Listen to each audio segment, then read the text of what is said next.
I've made mac and cheese on the channel before, but that one was more of a fine dining version, with this one being a little bit more classic, with the addition of bacon, which adds incredible flavour. Like always, all of the ingredients are easy to get, it's cheap, tastes absolutely incredible, and it's easy to make, so let's get straight into it. Please sit back, relax, and enjoy.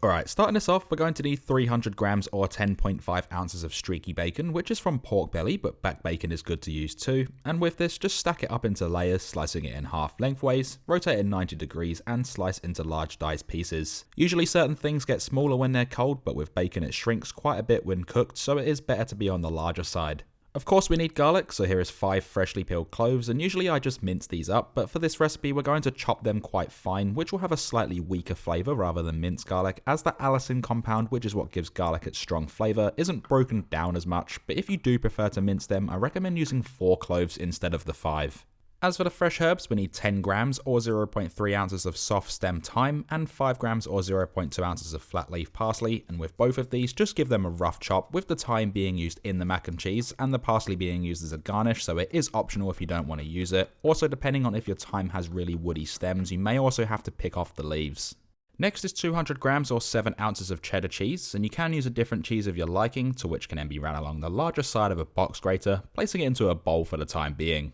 Place a large high-rimmed pan over medium-high heat, and while still cold, slide in the diced bacon, also using no oil as the bacon will release and cook in its own fat. Let's then give this a good mix through, breaking it up in the process if any is stuck together, and fry this off for 5 minutes or until it's beautifully golden and starting to crisp, moving it around regularly. You can also crisp it up further than what I've done, but not to the point that it becomes dry. Once cooked to your liking, add in 2 teaspoons or 20 grams of Dijon Mustard for a tangy and bold sharpness, the chopped thyme for an earthy herbaceousness, the chopped garlic, obviously for that garlic flavour, and cracked black pepper, 10 cracks worth. Give this another good mix through, ensuring everything is incorporated, and saute for 1 minute, making sure that the mustard is completely broken up. After 1 minute, increase the heat to high and deglaze the pan with 1.5 cups or 375 milliliters of chicken or vegetable stock, which will pull up any stuck flavors in the pan, and then just cook this for 2 minutes, moving it around regularly, bringing it to a boil in the process. Next, add in 300 grams or 10.5 ounces of macaroni pasta,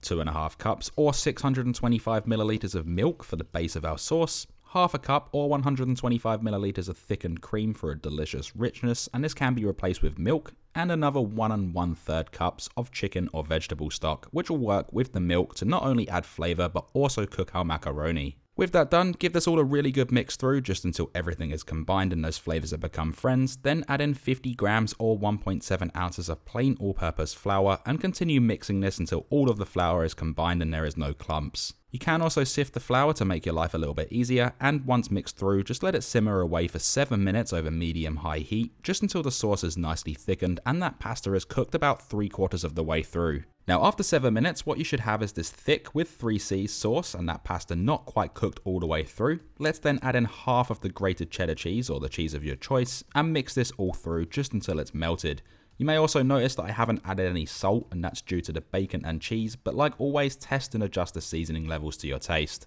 With that done, add over the remaining cheese on the surface, not mixing it this time as this will be our crust, and then just hit this up with some more cracked black pepper. 20 cracks worth. This can then be removed from the stovetop and placed into a preheated oven set to 180 degrees Celsius or 350 degrees Fahrenheit on the grill or broiler setting, and then just cook this for 6 or 7 minutes, just until the top layer of cheese has formed a beautiful golden crust, then remove and turn off the oven. If using the flat leaf parsley, it can then be used as a garnish to give this a pop of colour and allow this to rest for 10 minutes. Or if you're impatient like me, it can then be scooped out straight away to reveal that cheesy, creamy sauce filled with that delicious bacon goodness.